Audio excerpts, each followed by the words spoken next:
Você já mudou tudo e do outro lado encontrou exatamente a mesma vida esperando por você? Trocou de cidade, trocou de relação, trocou de trabalho e meses depois percebeu, com um aperto no peito, que o roteiro era estranhamente o mesmo, outro cenário, a mesma dor. Pare um instante nisso com honestidade, porque se isso já aconteceu com você, então o problema talvez nunca tenha estado onde você passou a vida inteira procurando. Neville Goddard dizia uma frase que, quando cai de verdade, reorganiza tudo o que vem depois. O mundo exterior não é a causa daquilo que você vive, ele é apenas o reflexo, um espelho silencioso daquilo que você sustenta por dentro, sem perceber. E se isso for verdade, muda completamente a direção dos seus esforços, porque você passou anos tentando consertar o reflexo e nunca quem está diante dele. Nos próximos minutos, eu quero te mostrar 3 coisas. Por que você repete os mesmos ciclos, mesmo mudando tudo ao redor? Onde a transformação realmente começa, e não é onde quase todo mundo procura.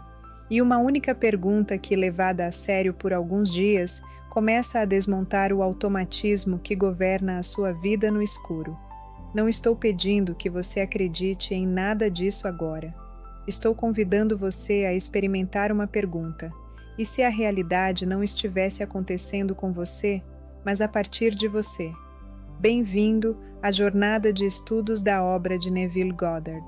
Aqui a proposta não é te entregar respostas prontas e rápidas, é aprender juntos a fazer perguntas melhores, perguntas que continuam ecoando muito depois que o vídeo termina, porque talvez o maior mistério da sua vida não seja o mundo que você vê diante dos olhos, mas a consciência invisível que interpreta esse mundo em silêncio a cada segundo. E é exatamente para dentro dessa consciência que nós vamos olhar agora.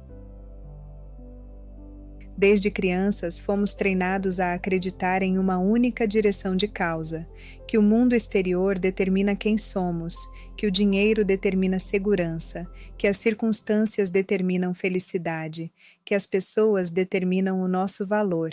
Ninguém nos ensinou isso com um discurso formal. Aprendemos observando, absorvendo, repetindo, e como toda crença aprendida cedo, ela deixou de parecer uma crença e passou a parecer simplesmente a realidade. A partir daí, a vida vira uma longa tentativa de reorganizar o lado de fora.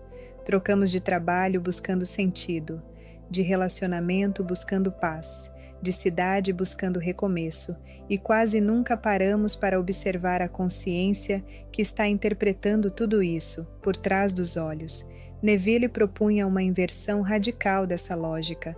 Para ele, a consciência vem primeiro, o exterior vem depois. O mundo não inicia a mudança, ele apenas responde, como um espelho. Imagine alguém parado diante de um espelho, profundamente incomodado com a própria imagem, e, em vez de mudar a si mesmo, essa pessoa decide mudar o reflexo. Ela toca o vidro, discute com a imagem, tenta empurrar, corrigir, reorganizar apenas o que aparece na superfície. Você já consegue sentir o quanto isso seria inútil. O espelho nunca inicia nada. Ele apenas devolve, com fidelidade absoluta, o estado daquilo que está diante dele. Neville dizia que talvez a realidade funcione exatamente assim. Talvez o mundo esteja, o tempo todo, apenas refletindo estados internos que repetimos sem perceber, e talvez seja por isso que tantas pessoas sintam que vivem em ciclos. O cenário muda, mas a consciência permanece igual.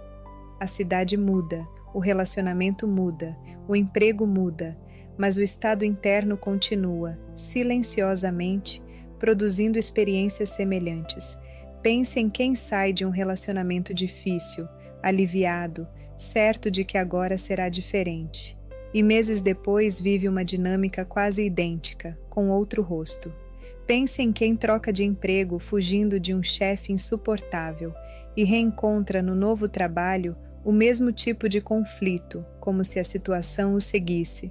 Não é azar, não é coincidência, é o estado interno se expressando de novo, encontrando no mundo a forma correspondente. E então nasce uma pergunta desconfortável, daquelas que a gente prefere adiar. E se o problema nunca tiver estado totalmente lá fora? E se uma parte dele viajasse com você, invisível, em toda mudança de cenário?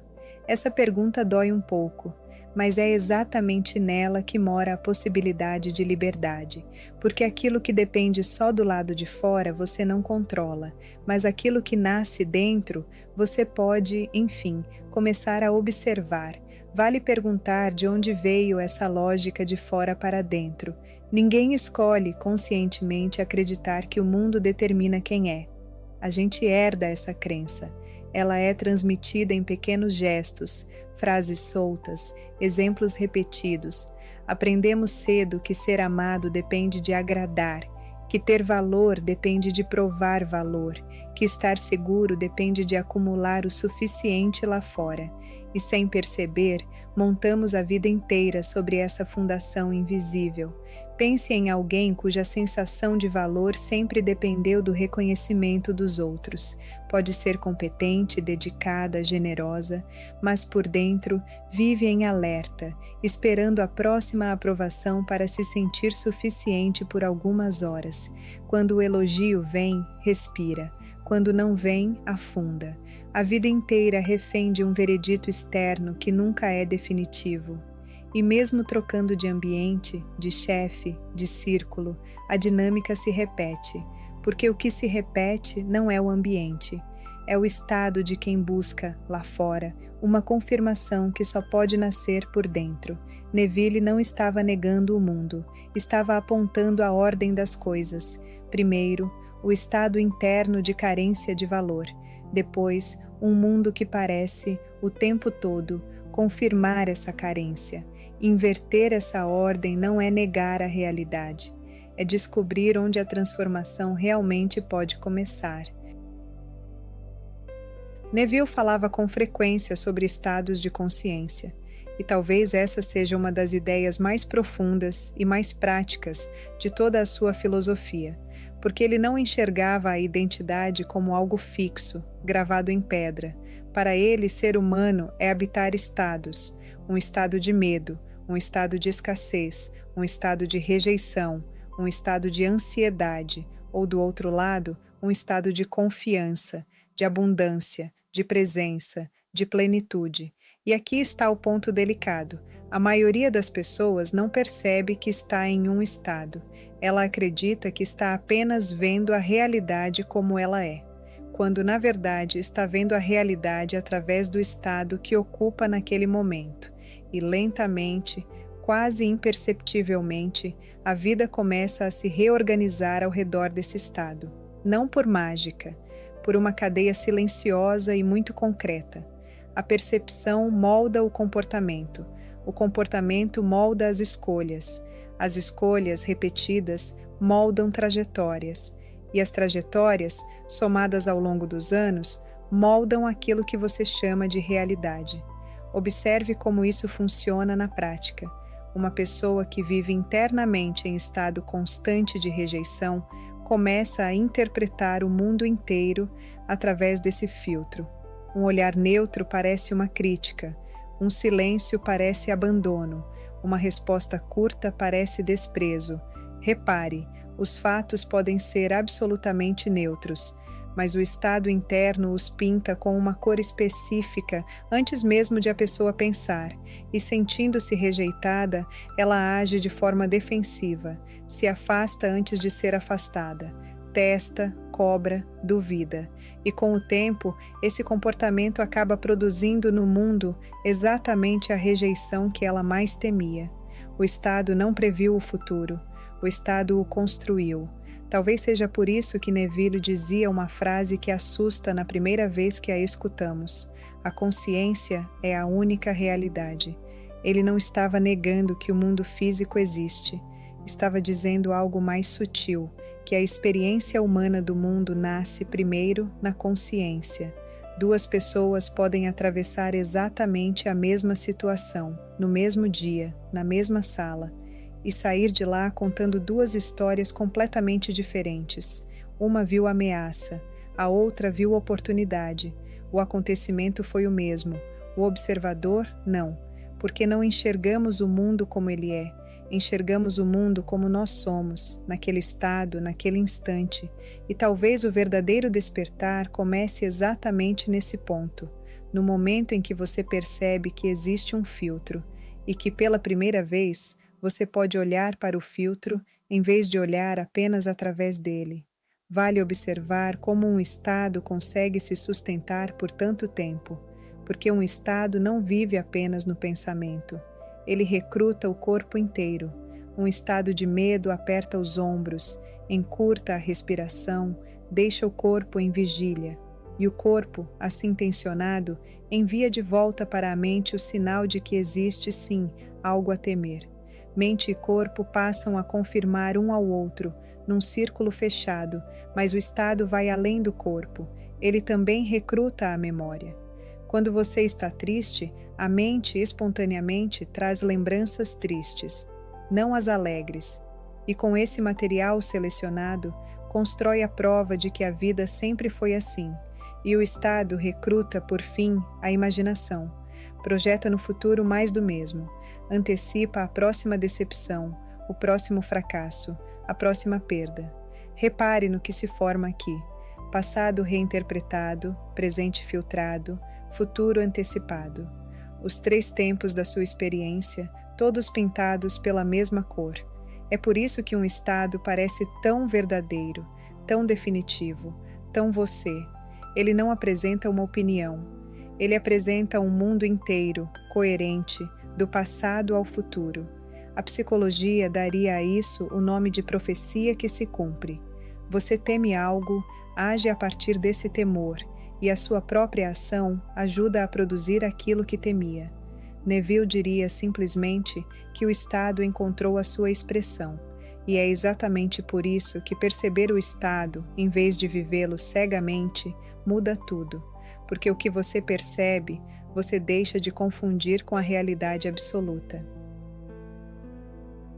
Existe algo profundamente invisível nos estados internos. Eles não chegam anunciados, funcionam como atmosferas, como um clima silencioso da consciência, que tinge tudo sem pedir licença, e a maioria das pessoas vive completamente identificada com esse clima, sem jamais percebê-lo. Algumas pessoas acordam já esperando dificuldade. Antes de o dia começar, o corpo já está em alerta. Outras acordam esperando conflito, prontas para se defender de algo que ainda nem aconteceu. Outras vivem esperando rejeição, fracasso, escassez, como quem já conhece o final da história. E aqui acontece algo que a psicologia observa há muito tempo e que Neville descrevia à sua maneira. A consciência começa a procurar continuamente confirmações para aquilo que já acredita em silêncio. Nós não enxergamos tudo o que está diante de nós. Seria impossível. A cada instante, o mundo oferece informação demais.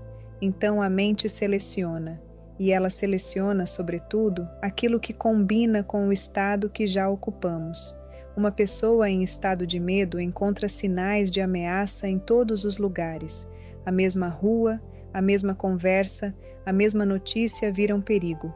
Uma pessoa em estado de insuficiência encontra, todos os dias, novas provas de que ainda falta alguma coisa. Mesmo quando conquista algo, a falta apenas troca de endereço. Repare no que está acontecendo. O estado não apenas interpreta o mundo, ele coleta evidências, constrói, peça por peça, um caso convincente de que a realidade é exatamente como ele teme. E quanto mais evidências encontra, mais o estado se fortalece. E quanto mais forte o estado, mais seletiva a percepção. É um círculo que se alimenta de si mesmo. Talvez seja por isso que tantas pessoas sentem que a vida nunca muda de verdade. Passam anos tentando alterar circunstâncias, mas nunca tocam no estado interior que interpreta essas circunstâncias. Trocam tudo o que é visível e mantêm intacto o invisível que comanda a cena. Neville dizia, de muitas formas, a mesma ideia central. O mundo exterior é a manifestação visível, atrasada no tempo, de estados que primeiro existiram por dentro. Essa frase, quando cai de verdade, desloca o centro da transformação. A pergunta deixa de ser: como eu controlo o mundo lá fora? E passa a ser uma pergunta muito mais íntima e muito mais poderosa. Quem eu estou sendo, por dentro, enquanto vivo isso? Repare que essa segunda pergunta devolve algo a você. A primeira te deixa refém de tudo o que não depende de você. A segunda te entrega de volta o único território onde você sempre teve poder, o território interno. Deixe-me mostrar isso com uma cena simples. Duas pessoas recebem exatamente a mesma mensagem de alguém querido. Uma mensagem curta: precisamos conversar mais tarde. A primeira vive, naquele período, em um estado de insegurança. Ela lê aquelas 3 palavras e o estômago afunda. Conversar sobre o quê? O que eu fiz? Vai ser o fim? Em segundos, a mente já construiu um tribunal inteiro, com acusação, julgamento e sentença. O dia está arruinado e nada de fato aconteceu ainda. A segunda vive, no mesmo período, em um estado de relativa segurança. Lê exatamente as mesmas 3 palavras e pensa, sem drama: ok, depois a gente fala. Talvez nem pense mais nisso até a conversa acontecer. As palavras eram idênticas, o remetente era o mesmo, o conteúdo neutro. E mesmo assim, as duas viveram experiências de mundos diferentes. A diferença não estava na mensagem, estava no estado que recebeu a mensagem. Esse é o ponto que Neville insistia em sublinhar. Não reagimos aos fatos, reagimos aos fatos atravessados pelo estado que ocupamos. E quando isso fica claro, surge uma liberdade silenciosa. Porque embora você nem sempre escolha os fatos que chegam, você pode começar a perceber e a questionar o estado a partir do qual os recebe. Se esta reflexão está tocando em algo verdadeiro para você, faça uma pausa de 1 segundo e deixe o seu like. Não como formalidade, mas porque é o like que faz este estudo encontrar outras pessoas que, neste exato momento, vivem presas no mesmo ciclo que você acabou de reconhecer em si. E inscreva-se para caminhar conosco nas próximas jornadas, porque o que vem a seguir aprofunda justamente isto que começou a se abrir agora. É preciso aqui um cuidado honesto para não cair em um engano comum. Perceber que o estado interno colore a realidade não significa fingir que problemas reais não existem. Existem dores reais, existem injustiças reais, existem situações concretas que precisam, sim, de ação no mundo. Reconhecer o filtro não é negar os fatos, é deixar de ser cegamente comandado por eles. A diferença é sutil, mas enorme. Uma pessoa dominada pelo medo vê ameaça onde não há e fica paralisada até diante do que poderia resolver. A mesma pessoa, consciente do estado, ainda sente o medo, mas consegue perguntar: o que aqui é perigo real e o que é o meu estado projetando perigo? Essa única pergunta separa o que é fato do que é interpretação. E separando os dois, ela age melhor no mundo, não pior. Agora repare na parte mais desconfortável de tudo o que estamos explorando. A maior parte da humanidade vive em estados automáticos, pensamentos automáticos, reações automáticas, emoções que se repetem com uma fidelidade quase mecânica, padrões que rodam por baixo da consciência, como um programa que ninguém lembra de ter instalado. E o mais impressionante é que raramente percebemos isso acontecendo. Vivemos no piloto automático e chamamos isso de personalidade. A consciência entra em repetição, e aos poucos, aquilo que era apenas um estado passageiro começa a parecer identidade permanente. Observe a diferença sutil e absolutamente decisiva entre 2 frases. A primeira: eu estou vivendo um estado de medo. A segunda: eu sou uma pessoa medrosa. Na primeira, existe espaço, existe um estado e existe alguém que o observa. Na segunda, o espaço desaparece. A pessoa e o estado se fundem em uma única coisa. Esse talvez seja um dos momentos mais perigosos de toda a experiência humana. O instante em que um estado temporário se disfarça de identidade definitiva. porque a partir desse disfarce, a pessoa para de tentar mudar. Afinal, ninguém luta contra aquilo que acredita simplesmente ser. Ela diz: eu sou ansioso, sempre fui, sempre serei, e sem perceber, transforma uma descrição passageira em uma sentença vitalícia. Mas Neville insistia em algo profundamente libertador. Você não é, de forma permanente, nenhum estado. Você apenas o ocupa, e aquilo que pode ser ocupado também pode ser desocupado. Aquilo que você habita, você também pode, um dia, deixar. Pare e sinta o peso disso. Se o medo fosse a sua essência, não haveria saída. Mas se o medo é apenas um estado que você está ocupando agora, então existe uma porta, e a porta começa a se abrir no exato instante em que você percebe que está ali dentro. Talvez o despertar comece precisamente aqui. Não num grande evento espiritual, mas num gesto silencioso e quase invisível de percepção. No instante em que você consegue dizer, por dentro, eu estou habitando um estado.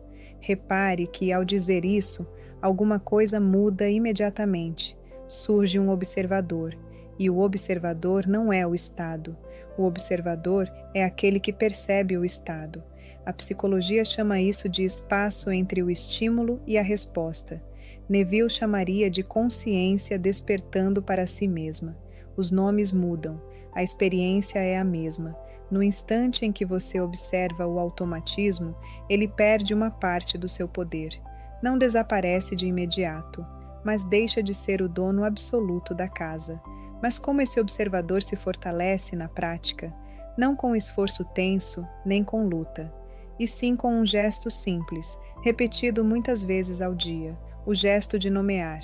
Quando a ansiedade chega, em vez de virar a ansiedade, você observa: isto é um estado de ansiedade passando por mim. Parece pouco, mas nesse instante, você deixa de estar inteiramente dentro da emoção e passa a ter também um pé fora dela.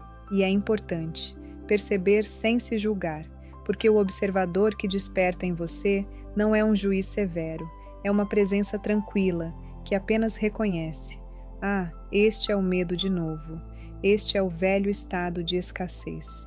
O que é visto com hostilidade resiste. O que é visto com clareza serena começa devagar a se dissolver. E porque algumas dessas ideias só revelam a sua profundidade quando voltamos a elas com calma, eu preparei um material para acompanhar este episódio. Não é um resumo, é um caderno editorial para leitura contemplativa com as perguntas centrais desta jornada. Em instantes eu digo onde encontrá-lo. Por enquanto, apenas siga comigo. Talvez o mundo exterior nunca tenha sido o verdadeiro inimigo. Passamos boa parte da vida em guerra com as circunstâncias, lutando contra pessoas, contra situações, contra o que aconteceu, contra o que não aconteceu. Mas e se o mundo exterior não fosse o adversário? E se ele estivesse apenas revelando, em silêncio, aquilo que sustentamos por dentro todos os dias? Pense no mundo como um revelador, não como um juiz que decide o seu destino, mas como uma superfície que torna visível o que de outra forma permaneceria escondido até de você mesmo. A vida está continuamente mostrando algo, e o que ela mostra, com uma honestidade quase cruel, é o estado que verdadeiramente ocupamos. É por isso que existe uma armadilha tão antiga e tão repetida na experiência humana. A armadilha de acreditar que mudar de lugar resolve. A pessoa pensa: quando eu sair daqui, quando mudar de cidade, de país, de relação, de trabalho, tudo vai ser diferente. E muda. Carrega as caixas, desmonta a vida inteira, recomeça do outro lado. Mas há um detalhe que ninguém coloca na mudança. Ela leva junto a própria consciência, leva os mesmos medos, leva as mesmas percepções, leva as mesmas atmosferas internas que produziam a experiência antiga, e então o cenário muda, mas a experiência, no fundo, continua estranhamente parecida. Outro endereço, a mesma sensação, outro rosto na sua frente, o mesmo conflito. Não porque você esteja condenado, mas porque o estado interno não foi tocado, apenas mudou de paisagem. É como reclamar do reflexo em cada espelho novo que você encontra, sem perceber que é a mesma pessoa diante de todos eles. Neville dizia que a transformação verdadeira segue sempre uma ordem: primeiro por dentro, depois por fora, primeiro na consciência, depois no mundo, primeiro invisível, depois visível. E talvez o maior erro humano seja inverter essa ordem, tentar reorganizar apenas o reflexo, de forma desesperada, sem jamais tocar a consciência que o produz continuamente. Existe aqui uma escolha sutil entre duas posturas. A primeira é confortável e impotente. A culpa é das circunstâncias, das pessoas, do passado, da sorte. Ela alivia por um instante, mas não muda nada, porque coloca o poder inteiro fora de você. A segunda é desconfortável e libertadora. Talvez exista em mim um estado que está participando disto. Ela incomoda no começo, mas é a única que devolve o poder às suas mãos. Existe aqui uma distinção que vale a vida inteira compreender: a diferença entre culpa e responsabilidade. A culpa olha para trás e paralisa. Ela diz: a falha é minha, eu sou o problema, eu estraguei tudo. E ao dizer isso, afunda a pessoa no mesmo estado que aprendia. A responsabilidade faz outro movimento. Ela não procura um réu, ela pergunta com serenidade: o que em mim está participando disto? Repare na diferença de energia entre as duas. A culpa é um peso, a responsabilidade é uma chave. Assumir responsabilidade pelo próprio estado não é se castigar. É, pela primeira vez, recuperar o poder que tínhamos entregado às circunstâncias. E é importante dizer, esse trabalho interno raramente é instantâneo. Estados antigos têm anos de repetição. Não se desfazem com uma única percepção, por mais lúcida que seja. Mudar o clima interno é mais parecido com mudar o curso de um rio do que com apertar um interruptor. No começo, você desvia a água apenas alguns graus, quase nada parece diferente. Mas a direção mudou. E com o tempo, a paisagem inteira que esse rio atravessa também muda. Por isso, não espere que o mundo lá fora confirme a sua mudança no primeiro dia. O exterior é o reflexo, e o reflexo sempre chega com um certo atraso. Primeiro muda quem observa, depois, aos poucos, muda o que é observado. A tarefa, então, não é forçar o mundo a mudar de imediato. É sustentar, com paciência e constância, um novo estado interno, mesmo antes de qualquer prova externa. Esse talvez seja o gesto mais corajoso da consciência: confiar no invisível antes que ele se torne visível. Habitar por dentro aquilo que ainda não apareceu por fora. E continuar ali, firme, até que o espelho da realidade comece, enfim, a refletir o novo. E quando o reflexo finalmente muda, surge uma compreensão silenciosa. O mundo não estava nos punindo, estava o tempo todo apenas nos mostrando com paciência aquilo que ainda precisávamos reconhecer dentro de nós. Talvez o despertar comece quando percebemos uma coisa simples e ao mesmo tempo vertiginosa. A realidade não está apenas diante de nós, ela também está acontecendo através de nós. Atravessamos a vida acreditando que somos espectadores de um mundo que existe lá fora, pronto, independente. Mas, segundo Neville, somos mais parecidos com a lente do que com a plateia. O que vemos passa, o tempo todo, por aquilo que somos. Lembra das 3 coisas que eu prometi no começo? Por que você repete os mesmos ciclos? Porque o que viaja com você não é o cenário, é o estado, onde a transformação realmente começa, não no mundo lá fora, mas no estado interno a partir do qual o mundo inteiro é vivido. E a pergunta que desmonta o automatismo é esta, e eu deixo com você agora, não como tarefa, mas como convite. Durante os próximos dias, sempre que algo chamar a sua atenção, faça uma pergunta diferente da habitual. Não pergunte apenas: o que aconteceu comigo? Pergunte também: de qual estado eu estou interpretando isto?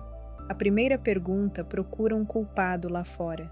A segunda procura consciência aqui dentro. E a consciência, uma vez acesa, raramente volta a dormir por completo. Você vai perceber com o tempo que não precisa controlar o mundo inteiro para mudar a sua experiência dele. Precisa, antes, reconhecer o estado a partir do qual você o encontra. Porque aquilo que você reconhece pode ser compreendido, e aquilo que você compreende pode, enfim, ser transformado. Hoje nós caminhamos por uma hipótese, a de que o mundo exterior talvez seja apenas o reflexo de estados internos repetidos ao longo do tempo. Vimos como a consciência seleciona, interpreta, confirma, como estados temporários se disfarçam de identidade, e como o despertar começa no instante silencioso em que você percebe que está habitando um estado em vez de ser ele. Mas isso abre uma porta para uma pergunta ainda mais profunda. Se o estado interno molda tudo o que você vive, então surge a questão inevitável: quem comanda o estado? Será que ele apenas acontece com você, herdado, automático, repetido? Ou existe, em você, um poder de escolher o estado a partir do qual você vive?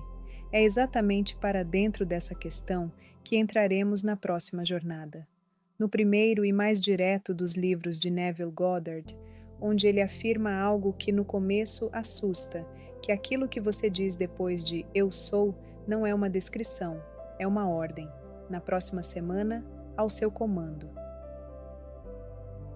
Antes de você seguir, 3 coisas, e a primeira é a que mais importa. Aquele caderno que mencionei no meio do caminho está esperando por você. O link está na descrição. É gratuito. Não é um resumo do vídeo. É um material editorial, preparado para leitura contemplativa, com as perguntas centrais desta jornada, para você voltar a estas ideias com calma, quando o episódio já tiver assentado dentro de você. Algumas ideias revelam um sentido novo a cada vez que retornamos a elas. A segunda, deixe nos comentários uma única coisa. Qual situação concreta da sua vida você passou a enxergar de outro jeito ao ouvir isto hoje? Não precisa ser longo, uma frase basta, mas escrever transforma uma reflexão passageira em uma percepção que fica. E a terceira, se este estudo tocou você, deixe o seu like e inscreva-se no canal. Cada gesto desses ajuda este trabalho a alcançar mais pessoas que estão, neste momento, fazendo as mesmas perguntas que você. Toda semana, aprofundamos um novo aspecto da obra de Neville Goddard, sempre com o objetivo de compreender, nunca de convencer, porque consciência não se impõe, consciência desperta.